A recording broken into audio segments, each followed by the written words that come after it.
I was young once. This picture right here, let me show you. There you go. My senior drill instructor, Staff Sergeant Waters, and me as a young 18, 19-year-old slick sleeve private graduating boot camp in MCRD San Diego.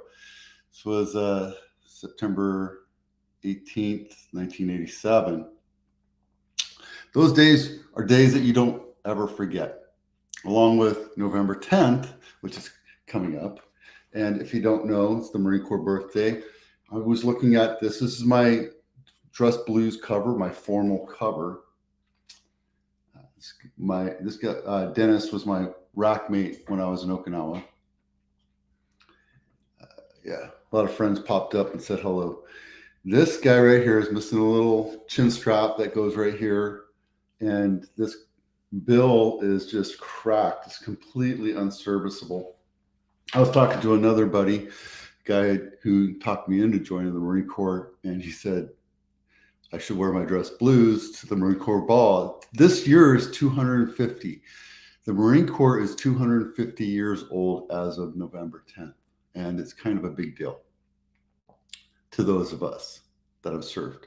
And I'll be in Vegas at the time, and it just so happens one of my buddy's kids who's in the Marines is in 29 Palms, and their Marine Corps ball is in Las Vegas. So I was talking about wearing my dress blues, but boy, I tell you what, I will not fit into them. I'm like 10 inches bigger around the waist, probably 20 inches bigger around the gut. Anyway, to all of those who have served, thank you for serving. To all of us Marines, happy birthday. Okay, enough of that. Today's mortgage rates are going up. 6.35 for a jumbo, a 30-year jumbo. You can get a VA at 6%, and you can get a 15, you can get a 7.6 SOFR. I don't even know what the hell that is. But rates are slowly coming down. They've actually ticked up over the last couple days since the Fed testified, but that's because they're exposing their margin. You can buy the rates down. So if you buy an average price house in Santa Clara County, which is $2.4 million and $500,000 down, and you have excellent credit, you can get your rate down to 5.8. Your payment will be $11.5 or $11,500, and that's with about a point. Just so you know. Let me get this over here.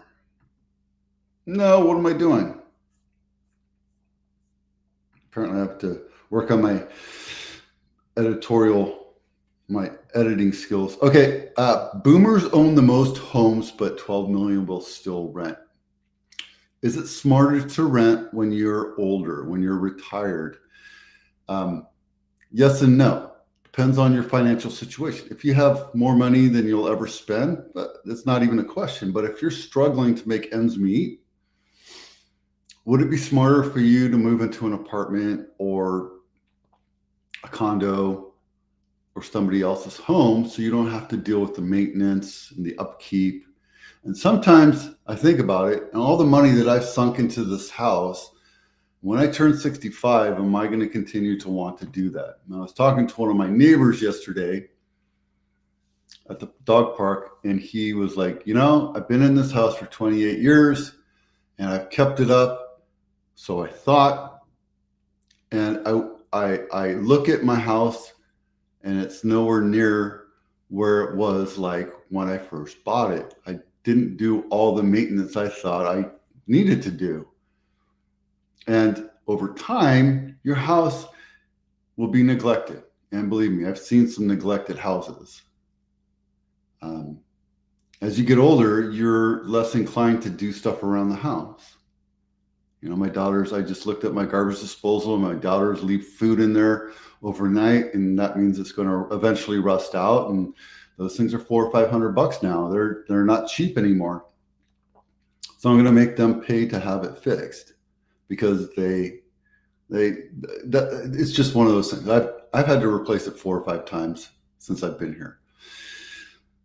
I've spent anywhere from $5,000 to $20,000 a year on this house, on top of the mortgage, on top of the rent, on top taxes, on top of the insurance and taxes, etc., just to keep it maintained, but also update it for my lifestyle, right?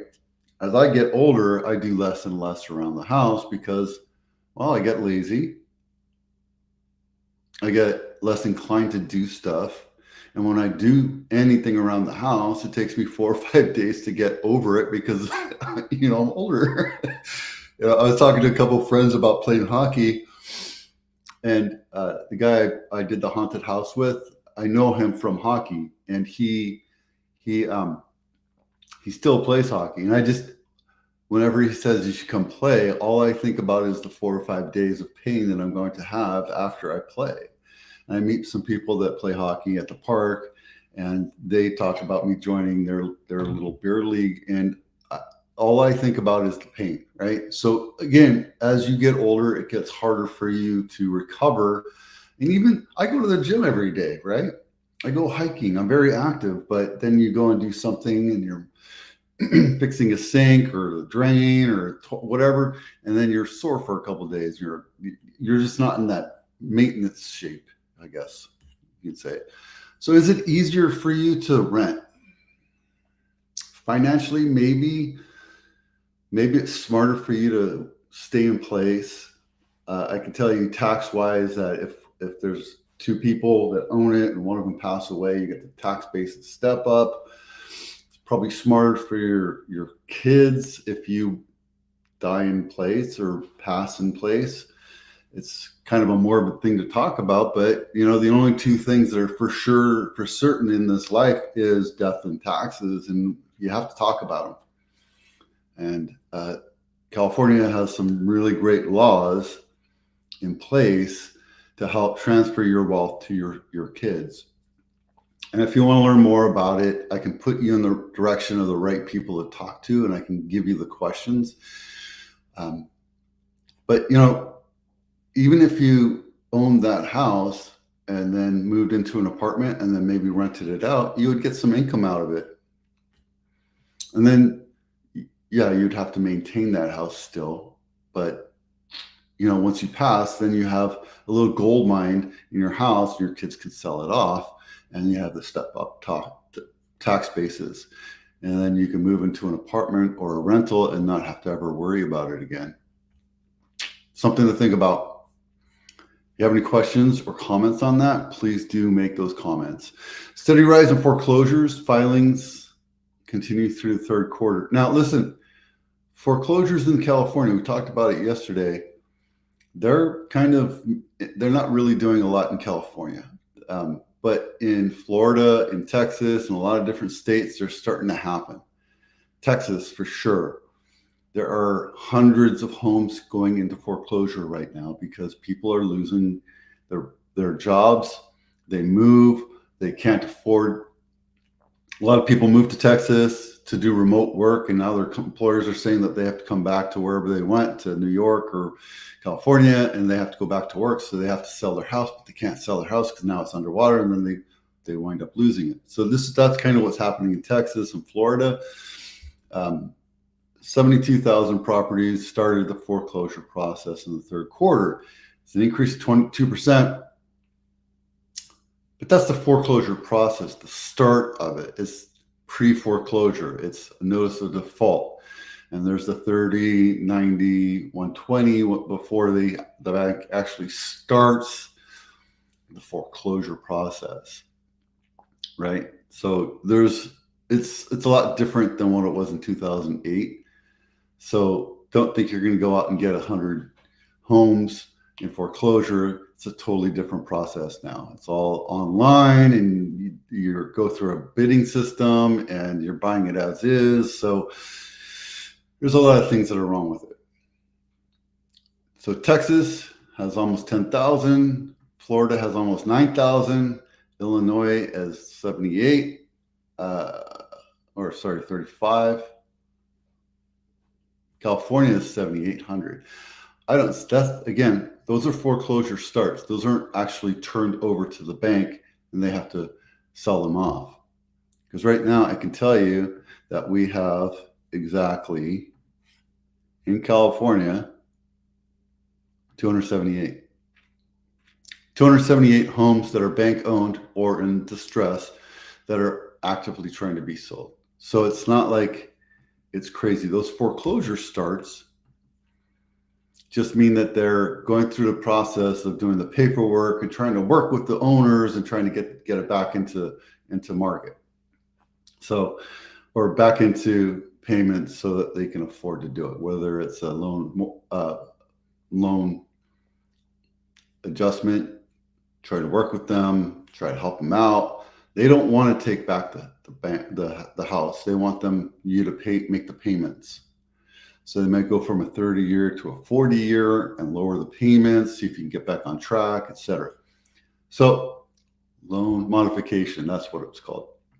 All right, Santa Clara high-rise housing project with displace-based businesses. But is that a bad thing? Affordable high-rise housing is closer sprouting along El Camino Real in Santa Clara, but it would displace numerous local businesses. However,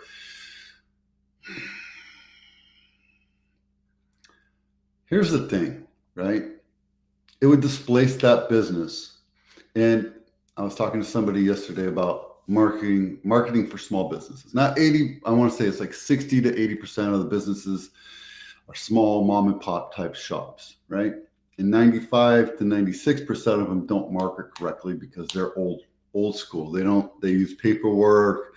They're not computerized. They're not as efficient as they are. I can guarantee you that most of those restaurants and different businesses out there that are struggling to stay alive right now from COVID, from not keeping up with technology, not from scaling and all this other stuff, maybe it's time for them to get out of business. I hate to say it this way because mom and pop stores, businesses are the lifeblood of the U.S. economy, right? Kind of sucks. And if you're in a strip mall on El Camino and you're being told you might have to move, well, the affordability of that is just nothing. I mean, if you're a small mom and pop and you're struggling, there's no way you can afford to take all your business and move it down the street. It's just not going to happen.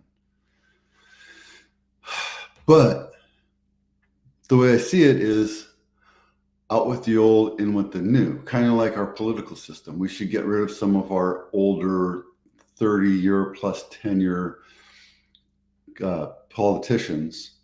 They're entrenched and they're in a power mode. They're on both sides. I don't care what side you're on. They need to move on. So do these businesses, right? And you look at like PF Chang's, you look at what other ones? All these other businesses that are no longer around. There's a PF Chang in Vegas, but they're not here in California. Why? Because rent's pushing them away. It's just normal, right? It's normal for businesses to gain in popularity, do the cash cow, and then contract, and then go out of business. It's just a normal thing, right? Happened in my magazine business. When I was in magazines and I sold advertising, print was the thing, the king, and then all of a sudden Google came over, and then we had to adapt, and a lot of those businesses went away. So it just is what it is. The thing here, this opportunity here, it's just like downtown Sunnyvale. If you've walked downtown Sunnyvale, it's beautiful. Those used to be strip malls and old single level type strip mall type downtown, and now they got rid of it and they put high-rise buildings on it and they have retail on the bottom. And yes, the retail is going to be more expensive, and those old mom and pops, they're going to the wayside, and there's new businesses coming in. So I think out with the old, in with the new is a good thing. It sucks for the business owner, but because they were staunch and they didn't go work in their ways and try to get better at efficiency and technology and all that other stuff, maybe it's time for them to retire. Kind of sucks, right? There was that restaurant, the Italian restaurant. God, what was it? Of a curry. And the guy just never changed his business. And he finally sold it, and then the people took it over, and the business went out of business like within 2 years because they couldn't turn it around.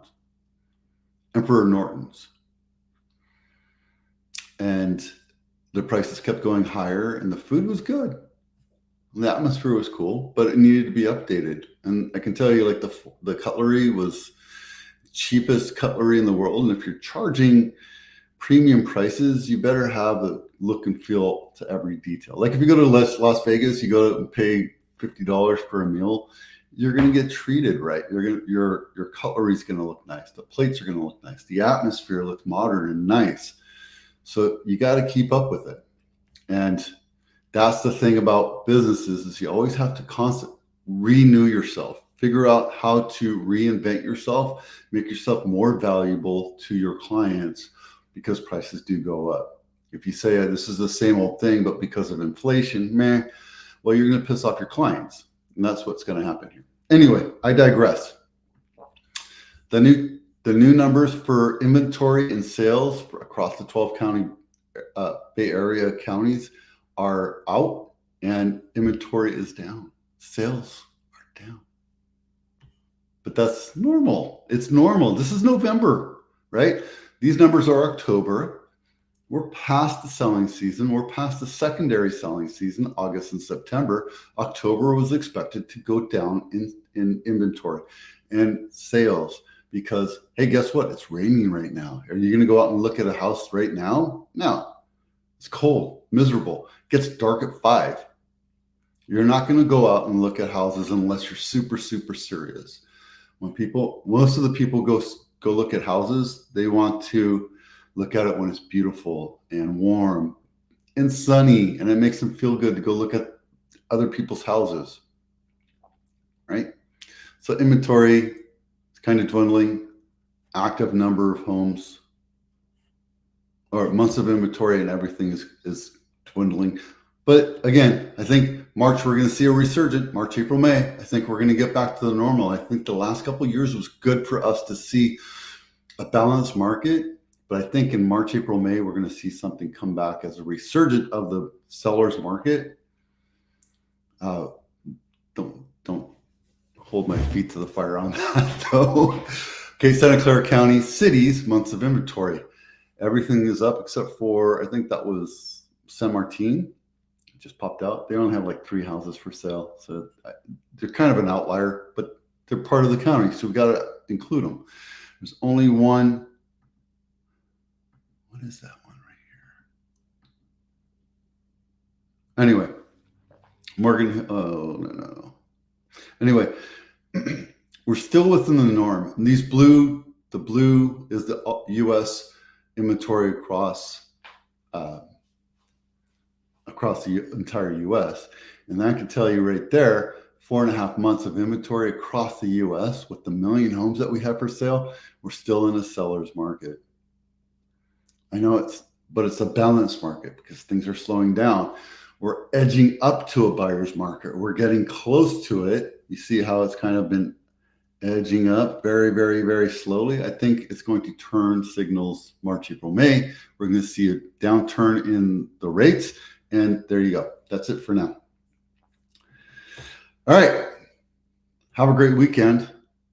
I'm actually driving to Valencia to help a buddy buy a piece of property down there on Thursday when you watch this. So I hope this all works out very well.